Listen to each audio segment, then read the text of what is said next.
Welcome, everyone. Welcome to It's Okay to Be Okay. Today we have me, Melissa, Jennifer, and Chrystal. And today we have a special guest, Vana, who we are excited to have on the show today. Today we are talking about the need to justify and explain ourselves.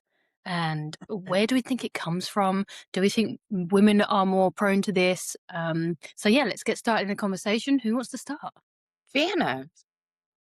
I would be happy to start because in the last 3 months, my husband had a real change in his health, and I was spending a lot of time with him at the care facility where he was and, reflecting a lot. And also, when I needed to let family members know about what was going on with him and close friends, and my natural need, I think, to explain in detail about things and realizing that I do it a lot, not just in that situation where I needed to do that and found a better way to notify people through audio text, voicemail in groups, so I wasn't having to do it with each individual person because that I did not have enough bandwidth, if you wanna call it that, to do that. But I became aware that I have this feel that I feel like I need to justify why I've done something. So there, I just justified why I just didn't have it in me to talk to each person individually and then explaining that. And I became aware of how much I do it and wondered if women do it more, women in my age group do it more, or do men. I really don't hear many men justifying or explaining why they've done something. And in speaking with a close friend of mine, and she's excited that we were gonna talk about this today because she does the same thing I do, and I asked her about her husband, and she said, "He just says, 'Why do you care? You don't why do you feel that you have to justify everything that you've done and give these in-depth explanations?'" So, from one man, her husband, he doesn't find it necessary, and he doesn't really care. So, um, I spoke with Chrystal about this and wondering, I mean, is this a bad thing um, or is it just us? Do people really expect us to give these in-depth explanations? My husband, would say to me occasionally, TMI, too much information, Vanna. And I'm like, "Yeah, but, yeah, but, yeah, but." So anyway, that's that's how it began with me.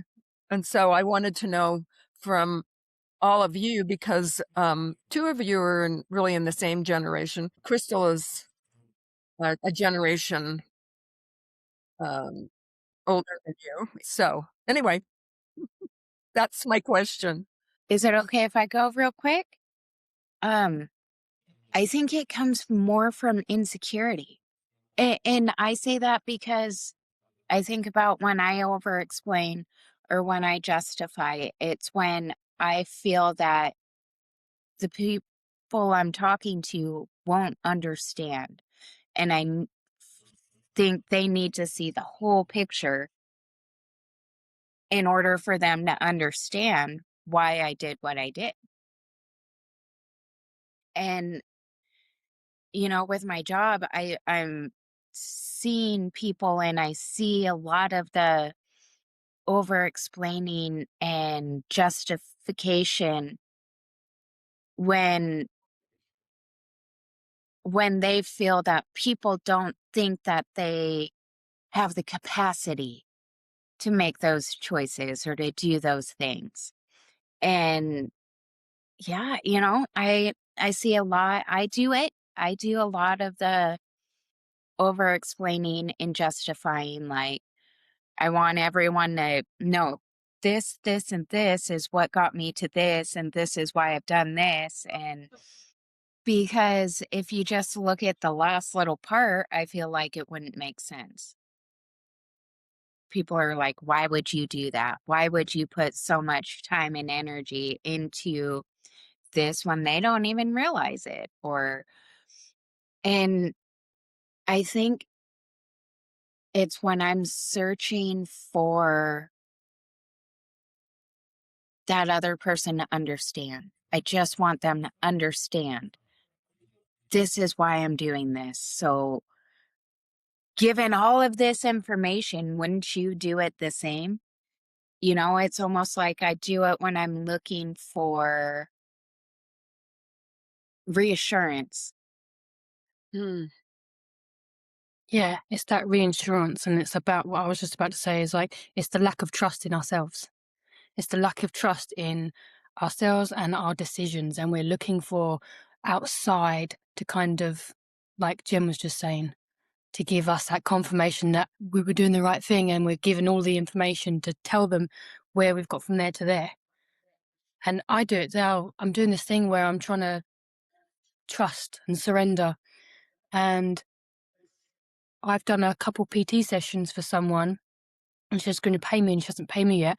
And normally I would have just left it because I'm like, I don't want to message her. But I was like, no, that's those little devils coming in. I'm going to surrender and message her. And I found myself asking for the money, but then over explaining and saying, oh, blah, blah, blah, whatever I was saying. And Dave put his head over my shoulder and said, why are you saying that? I was like, well, because I want to get the money. And yeah, but you don't need to put that bit. I was like, ah, but I want them to understand me. I want them to understand where I'm coming from, and that I'm not greedy, or I'm not whatever it is that my insecurity is telling me. It's the over explaining is the part that's trying to cover the insecurity. And it's That like is, you see, yeah, you see people that are confident in themselves and they don't over explain. They just say the answer. That's it. And how much energy do they not have to expel because they're not over explaining? Yeah, go on, Vanna. I was just going to say, yes, that a surety. And also Dave, a guy, is like, why are you doing that? They're just, and I don't know if all men are like this, but there's just matter of fact. Okay, the person owes you money. Remind them they owe you money. Period. But don't. But yes, it's so interesting. Yeah. I have worked with some other men as well, and it is in men as well. Like I work with an older man, he's in his 60s, and he over explains himself all the time.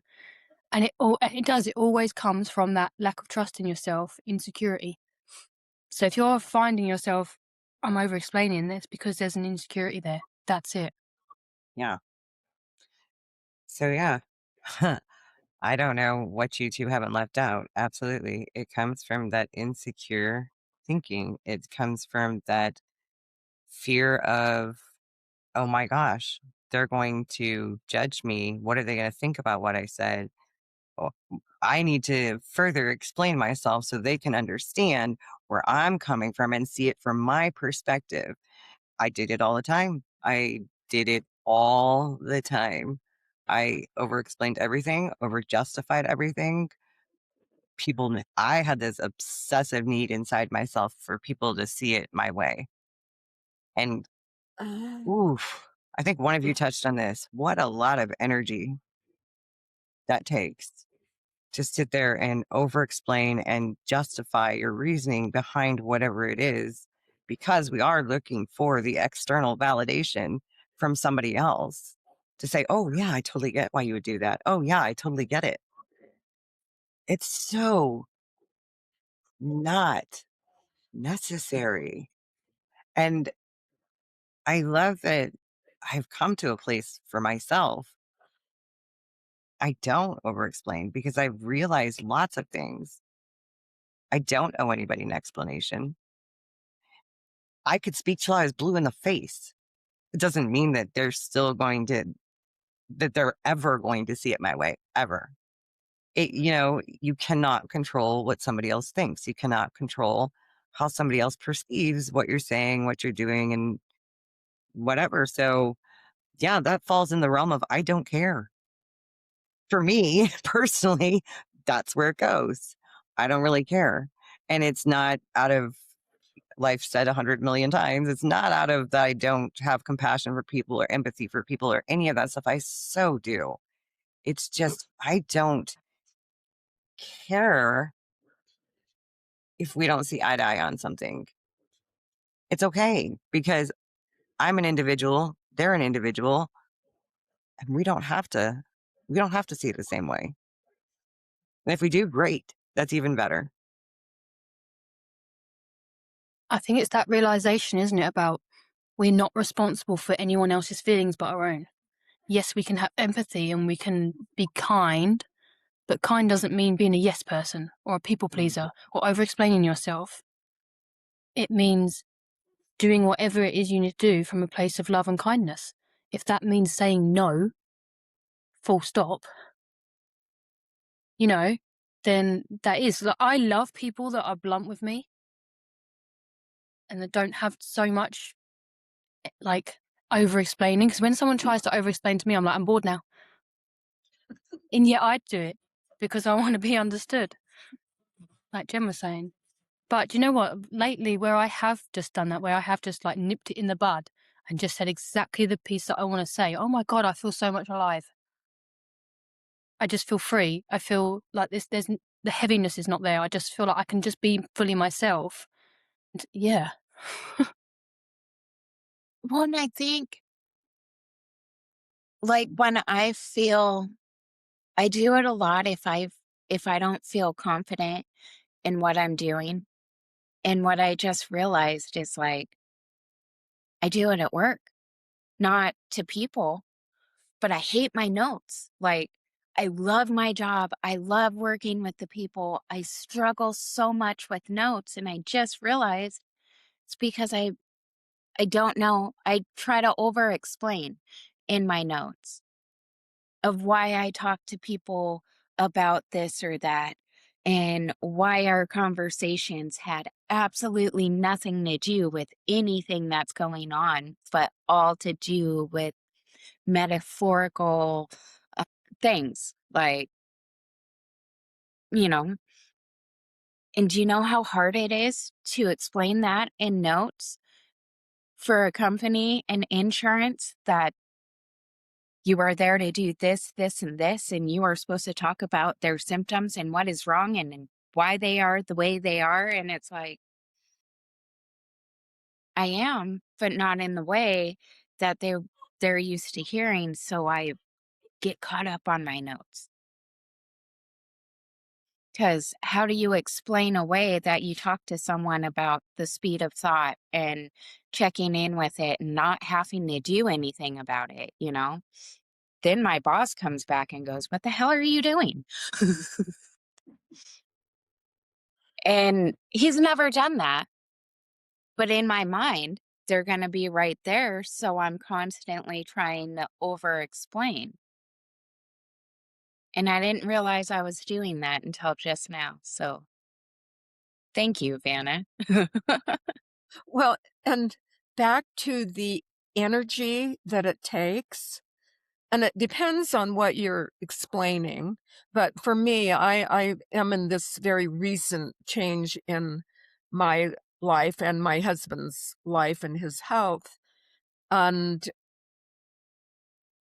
being absolutely drained when like maybe a new friend just found out or a friend just found out what was going on with him, and going back to the exact day that this all started.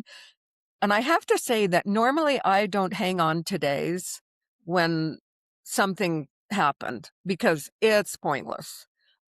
Um but the exact day was February 8th, and, so I go back so I can give them the story because they wanna know, because it was like he changed like that, and this has to do with dementia, and so I want them to know why we've made the decisions that were made, why he is where he is now, and honestly, like, some of his family is in town, and they don't really understand because they weren't here. They didn't, they don't, and they were part of that family group message that I would give them almost daily. But I found myself yesterday, by the time I came back home from being with them, I was drained from justifying, that the facility where he is the best place for him. The every and I'm just like, "Oh my gosh." It it totally wears on you because I can't help what they think, what they need to know, how and one of the people I found out that they just don't deal well with situations like this because my husband looks very different. He's not the same. And, it I guess I knew that about the person, but not really until it's right there in the forefront. But the energy that it takes, especially if it's more of a crisis type thing, it's one thing if it's something really fun, but, like, for you, Jen, explaining kind of the unexplainable with the 3 principles because it's like, we get it. And for in the rest of the world that is in the way they think about mental health, and it's just, this caused this, so the outside caused this, and we're sitting there going, "Yeah, I get it," because you always wanna think, "Oh, what's going on over there caused me to," like yesterday, the, being with them and they, don't it's a shock. It's a shock for them to see him the way that he is, but they didn't make me feel overwhelmed. No. It was my reaction to their shock of seeing that he's not even close to the same person that he was. So, understanding that they didn't make us feel away, it's it's our reaction to whatever that was. Well, and that's when we get that, when we can see that they're not making me feel this way, but my thinking about them is making me feel this way. I mean, wow, that's a game changer.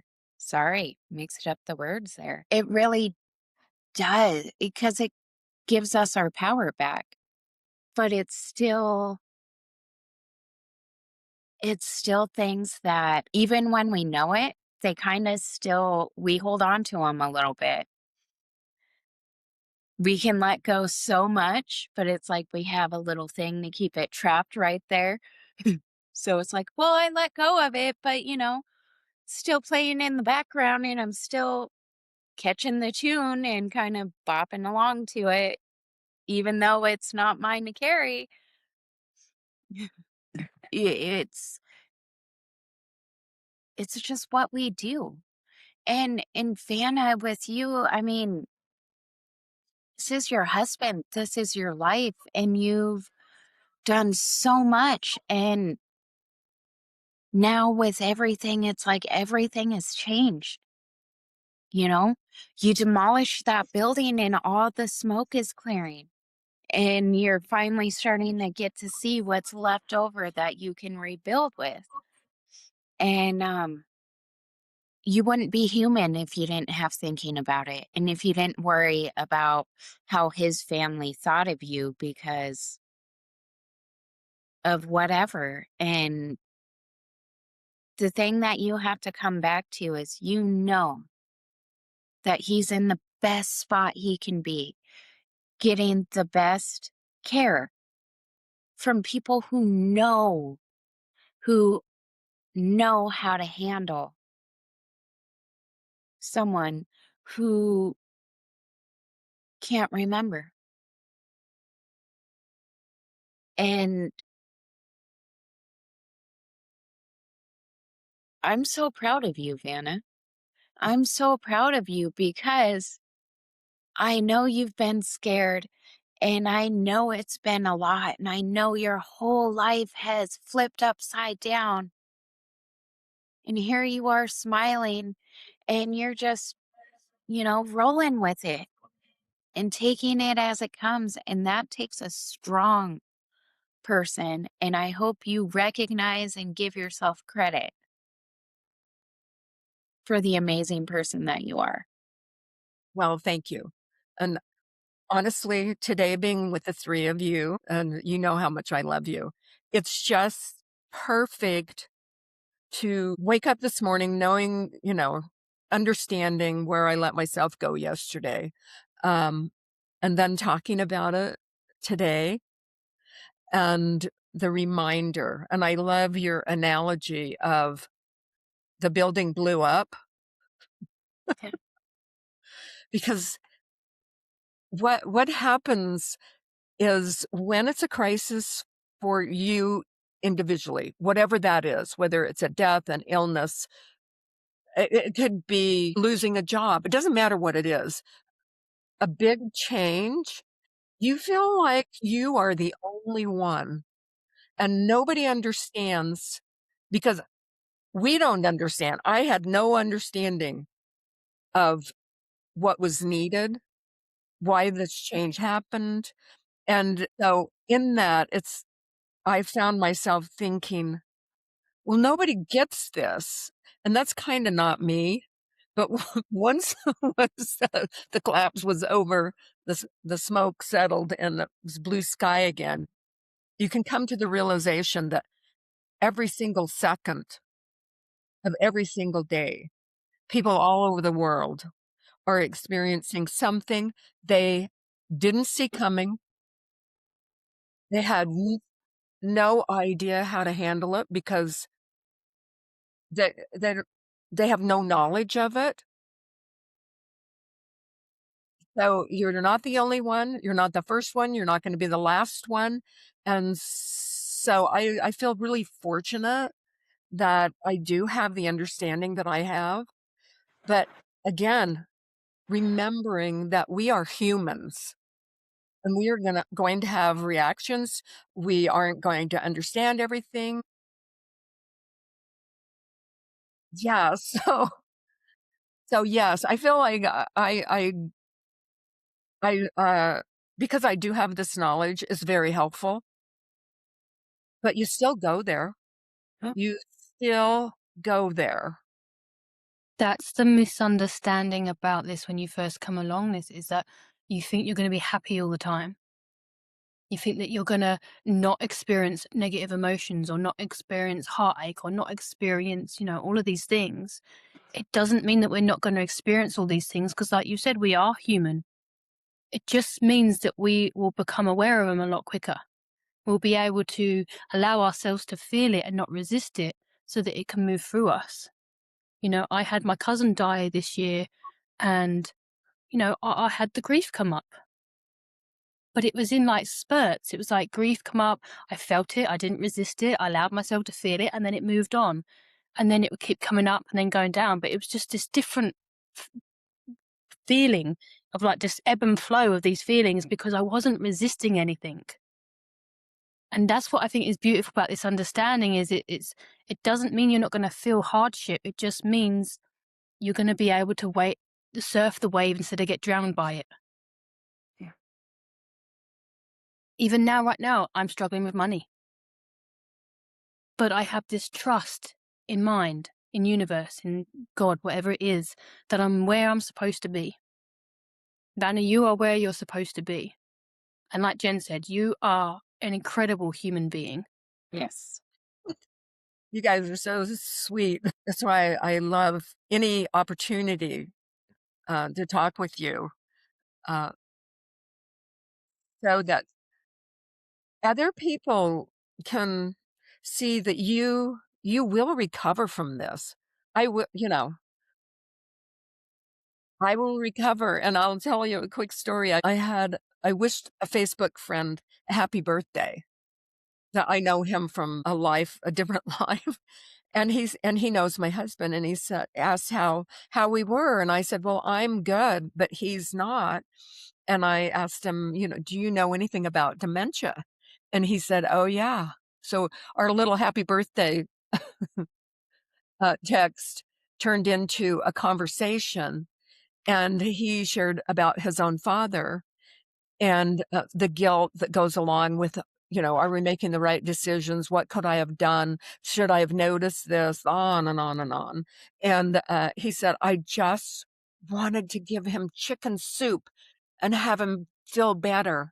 And I thought, oh my God, that was the best analogy, because so many times there is a solution. If it's an injury, you're going to heal. You have the process of getting back. If it's an illness, there's a chicken soup out there for you. And someday there will be um, better help for Alzheimer's, dementia, under everything under the umbrella of the dementia. But right now, there's they just have what they have. And it's just an interesting part of the life that I'm in right now. But I love, because I'm a chicken soup person, that there's something that will help you. You will recover from this. It will get better. It always works out. That's one of my mantras. It always works out. And it does. It might not appear that it's working out the way that you wanted it to, but it always works out. And I remember, Jen, when you said, "I need to get a job." Yep. It's like, okay, we were all entering into how will we be helpful as a 3 principles and 8 well-being coach, or whatever we call ourselves, and wanting to go down that path and the direction that it was taking all of us. And I remember you had 2 choices for yourself. One was in a warehouse, Mhm. and then this other opportunity that you did decide on came about, and it didn't pay as much, but it was exactly where you needed to go because of everything that it will open up for you, even though in that world of mental health, and they think differently um, than the 3 principles way. It's still that path. You're on the path, whatever Yeah. that is. And so for me, I have no idea. It's day by day. I know that he's well taken care of. And this is really for caregivers out in the world, because there's a lot of people. And I was caregiver for somebody that was pretty good. I mean, he could do everything. We knew something was going on. But I was a caregiver. Had taken on a lot of responsibility that was just easy for me, maintaining the house, making sure everything was paid for, making decisions, the tech person, and I kind of laugh about that because I know what I know, but I knew more.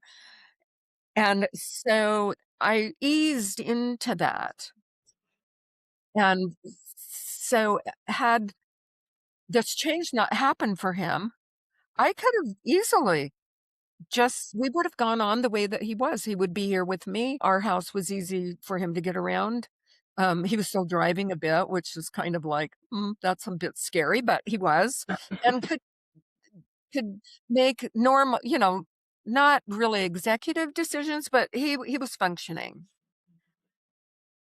And we went from that to he needed to be in a facility that because there was no way. I could not care for him 24/7, but people are doing it. And the thing about it, and this is segueing a bit about back to you have to put your own oxygen mask on first because you cannot help anyone if you can't breathe. And at the facility, the staff, every day they're like, take care of yourself, take care of yourself. Because for 6 weeks, I was there with him every single day. And I was taking care of myself in my way. But again, giving, giving, giving, caring, caring, caring for that person will take its toll. And being able to decide how much you can continue doing, how much help you need, whether your family is helping out or not. And sometimes they can't. So it's done in so many different ways, but I have found, just being in a couple of dementia groups, how many people are the caregiver to the end, and it takes its toll because they don't have a choice. They made a promise, "I will never put you in a facility," or whatever their reasons. Unfortunately for us, it all happened at the same time, and we could, which enables me to have, this unusual amount of time for myself.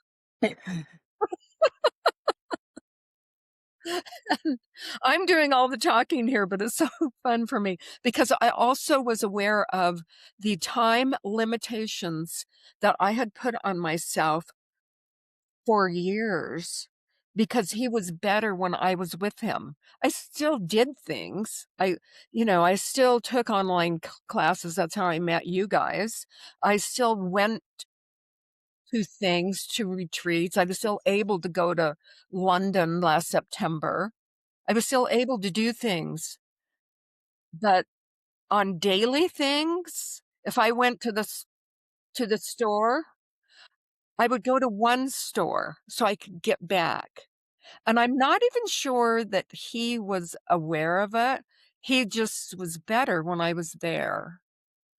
And so having this time of being aware of what we do, things that we decide to do, limitations we put on ourselves, my choice, because I thought because it was better. I felt it was better.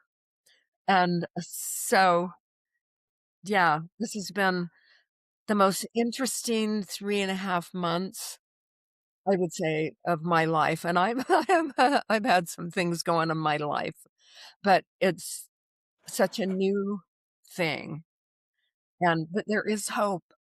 It's all working out. There is hope. Don't know what will happen this afternoon, tomorrow, next week, but sort of I don't have to reinvent myself, uh, but the access time that I have is so new because now I see him an hour and a half or maybe an hour, it could be 2 hours a day instead of the whole time that I was with him before he was actually in memory care. But our life before then, we were together all the time, and I liked it. It was good.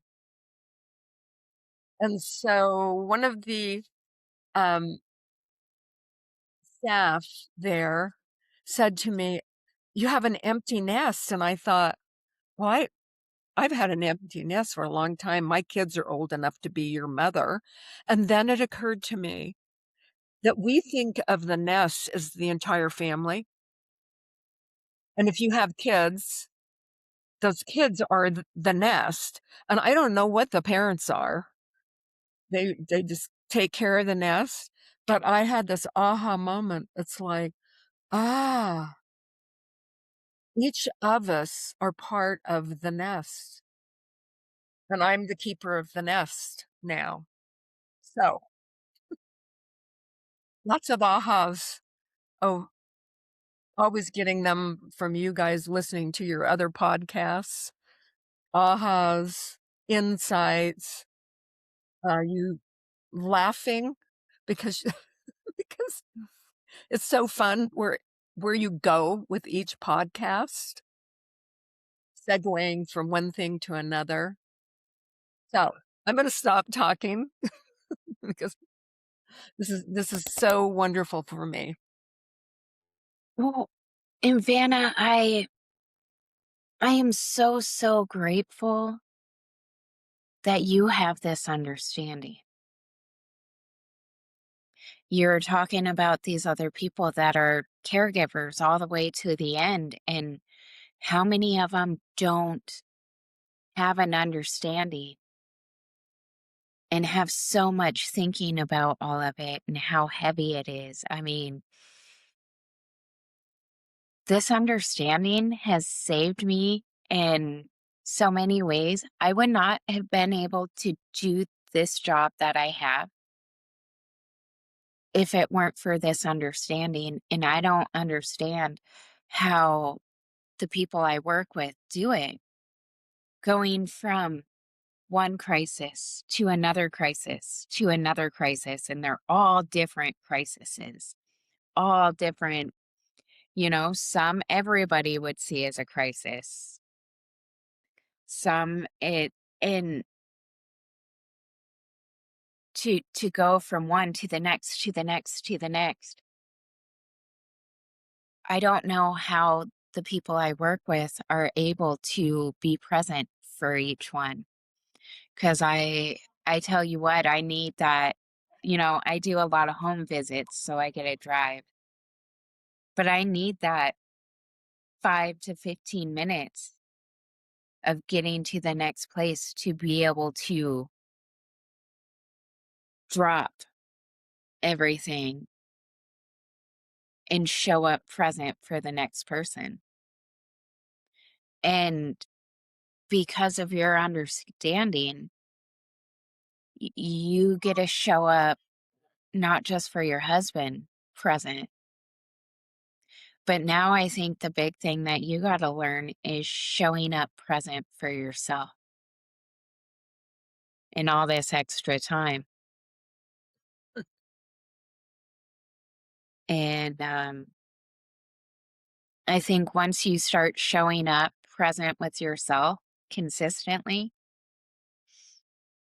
that the over explaining and that the justifying that you do when it comes to your husband will fade away, because you are doing everything that's best for him.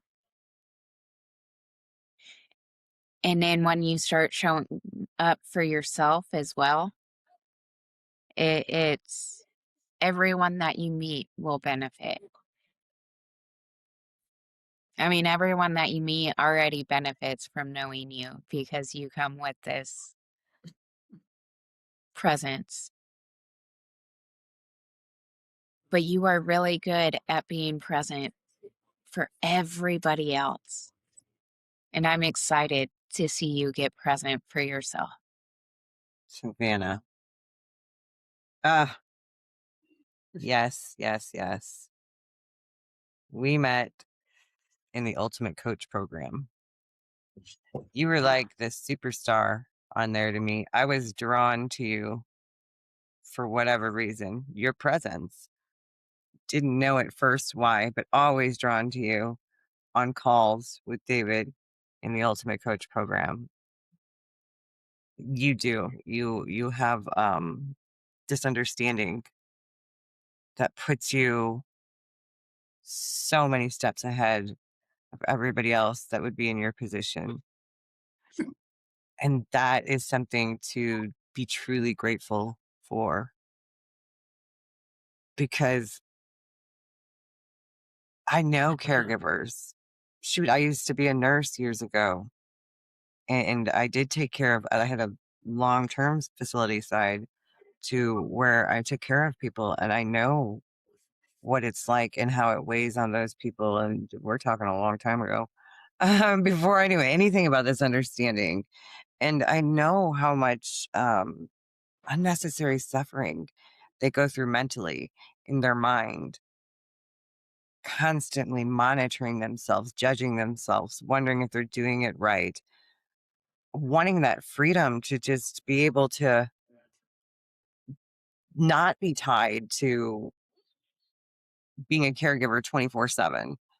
I mean, and trust me, I've been there with people quite a few times. So I think that this understanding speaks for itself in the brilliance and the elegant way that you have gone through this significant emotional event in your life. It was this change in like that. Just like you said, one minute he was fine and the next he was totally different. And that changes the way your whole world looks like, what you're used to. And without this understanding, people tend to get lost, not be able to find their way back. They sometimes will then be in that negative, those negative loopholes of sadness, depression, anxiety, frustration, anger. You know, there are people that get angry about the situation and not having, feeling like they're stuck somewhere. The beautiful thing is, and all of us know, we are never, ever stuck anywhere. That's a beautiful, beautiful gift of this understanding. And so, yeah, I just I love you. You know that. And I love that you have this understanding. I love that you can see it the way that you see it. And yeah, I love that you're part of the groups that you joined because you know what, Vanna, there is, if it hasn't happened already, there's going to come a time where you can be extremely helpful to those people who are in a misunderstanding innocently, who do want to throw in the towel, who don't know how to cope, who all of those things. And so we never know why we go through something. And sometimes it can take forever, and sometimes never will we know why something happened. But when we can lean into the silver lining part of that, even if it's just a little sliver of a silver lining, and see where we can be helpful, where we can point somebody else in a direction that they would have never thought to look. And hopefully for themselves, then they're putting on their oxygen mask and they're getting some peace and some clarity and just that much needed inner metaphorical deep breath. So yeah, I I think it's beautiful that you came on and shared this. I think you're fortunate for having the understanding for sure. And yeah, we all just love the heck out of you. So, you know, yes.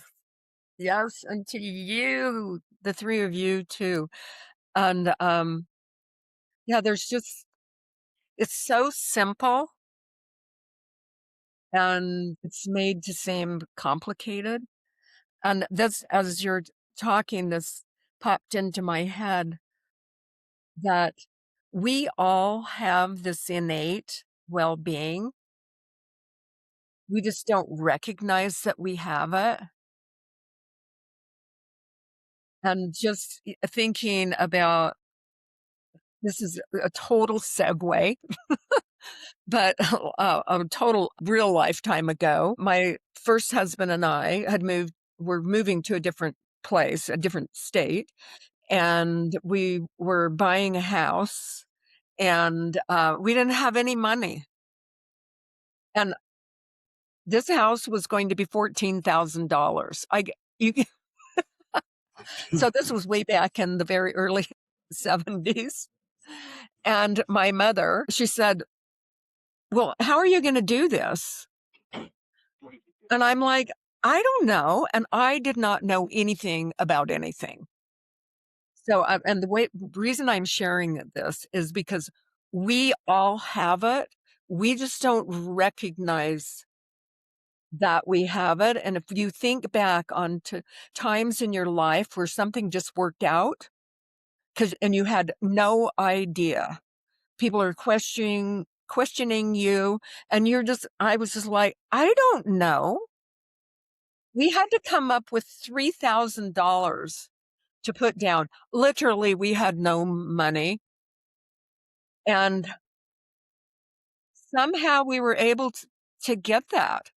I don't know, I think the bank gave us a second mortgage on that house that we didn't even own, and this actually came to me months and months ago when we were on a group call like this, and I was thinking to myself, "Oh my gosh, I didn't know that what I knew until now. I didn't know how we were gonna get that. It happened." And so trusting that it is gonna work out, whatever it is. And like, "Oh, Melissa, I love what you're doing." You're just everything, that you post, and I'm like, "Oh my gosh, you go, girl."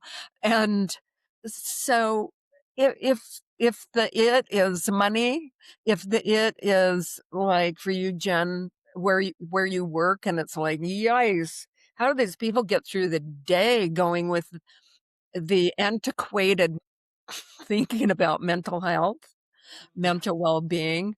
And I know Chrystal is busy writing more books and redoing some things, and it's just it always it always works out. And trusting that just because we wanted it to work out one way and it doesn't, we don't know why that doesn't until maybe later. And we're like, "Ah." So, yeah, that's my little thing. Trust your innate, and, hopefully in August, going to the 3 Principles in Vancouver. Yes, I and really want you guys to FaceTime me while you are there abs because that damn country won't let me in. And I I can't know. afford to go, so I wanna know too. Yes, Let me but tell you. Crystal and I can go and, planted a seed for down the road for Jen, that you won't Yes, ever have a problem getting into a foreign country again, because there's a way. there is. I That have to is way apply for a presidential pardon. yes, a presidential pardon could be life-changing, but your life has already changed. It's already wonderful, and, putting yourself out into the world and all the people that you have reached out to in the 3 principles of the core group that actually knew Sid, and they're Mm. like, "Yes, Jen.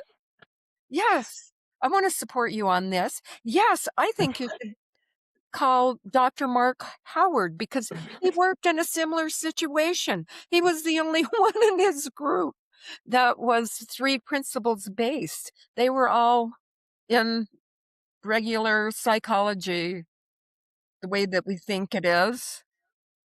And, so This has been so much fun.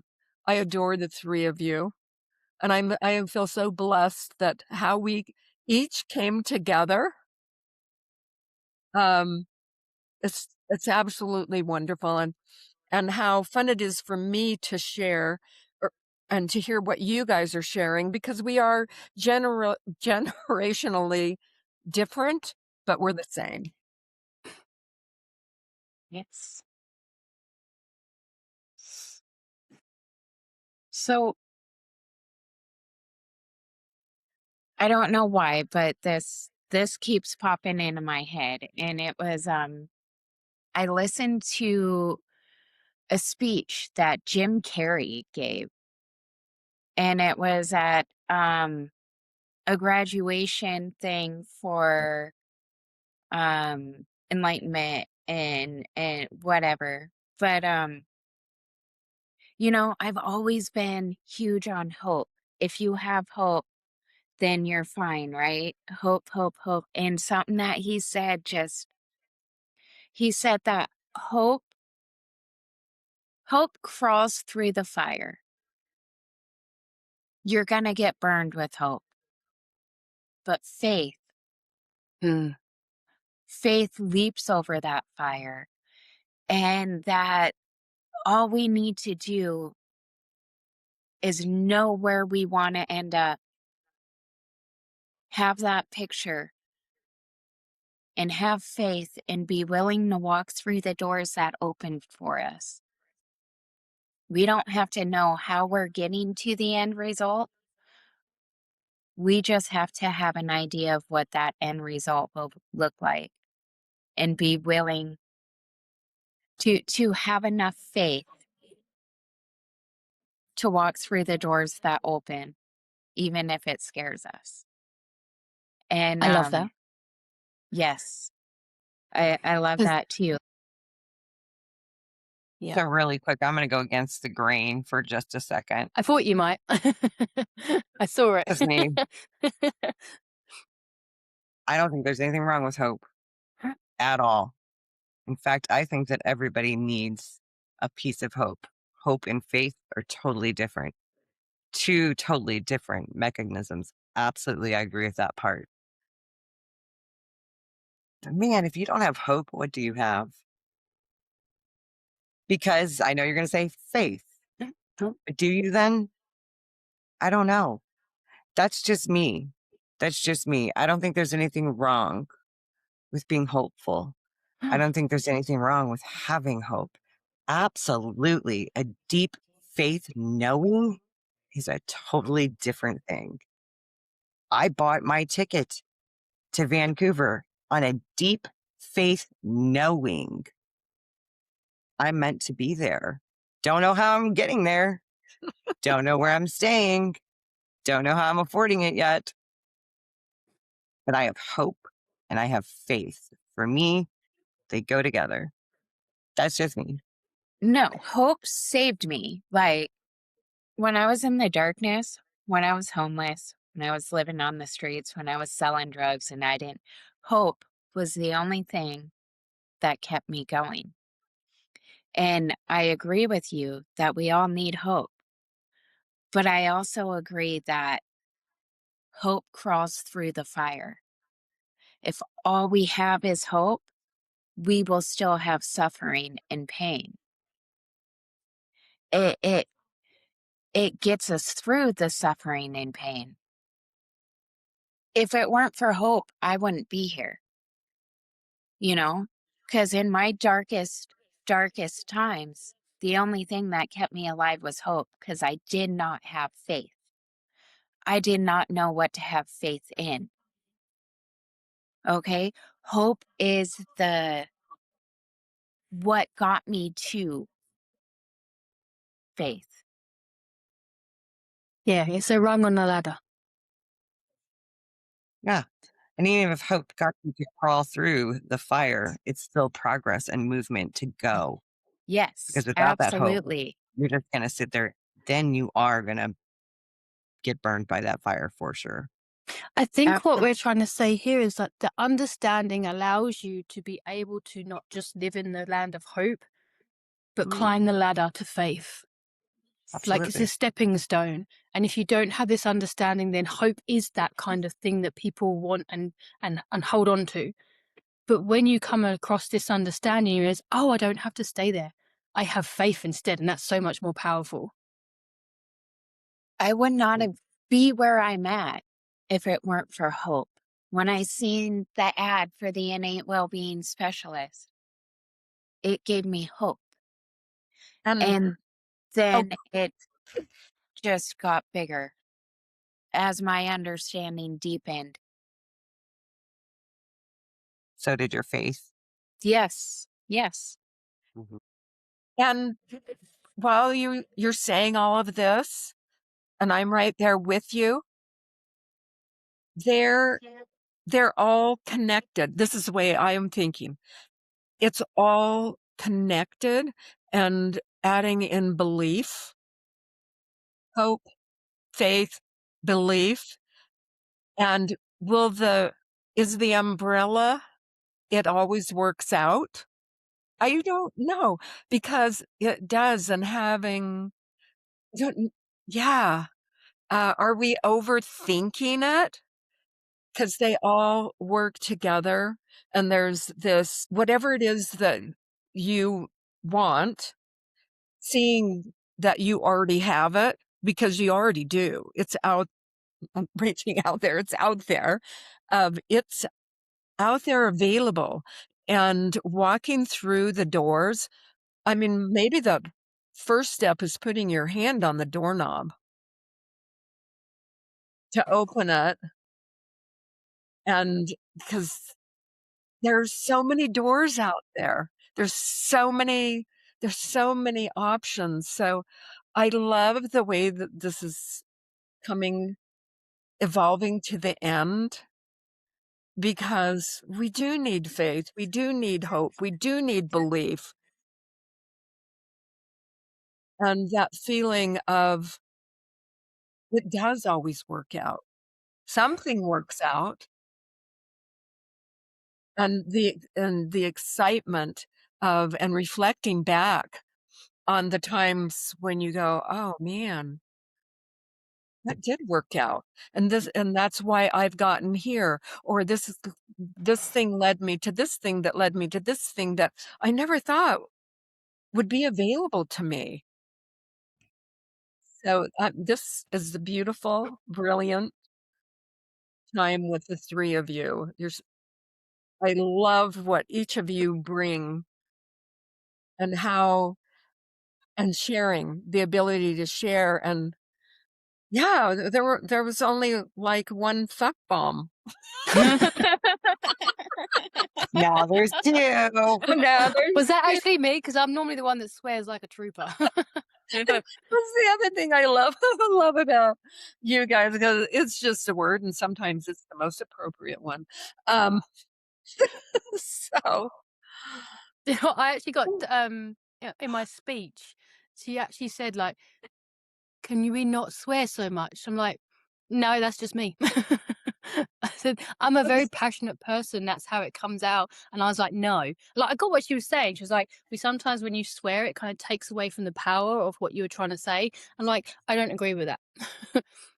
You know, and so yeah, that was like me not changing who I am because I was uncomfortable with swear words.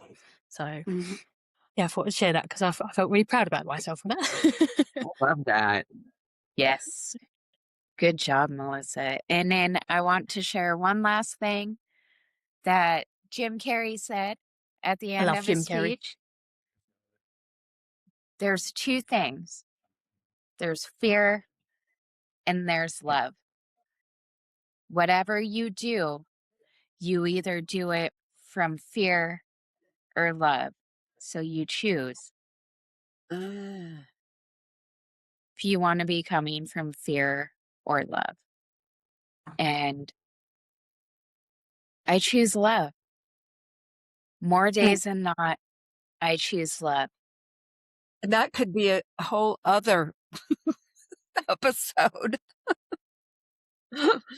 Thank you. This was really perfect for me today. I love you guys. Love Love you. you too, Vana. Thanks for showing Thank up. you. Thank you. And everybody, don't forget to like, share, subscribe, comment, tell us what you think, ask us questions. We're here. And thank you everybody for showing up. Bye, everyone. Bye.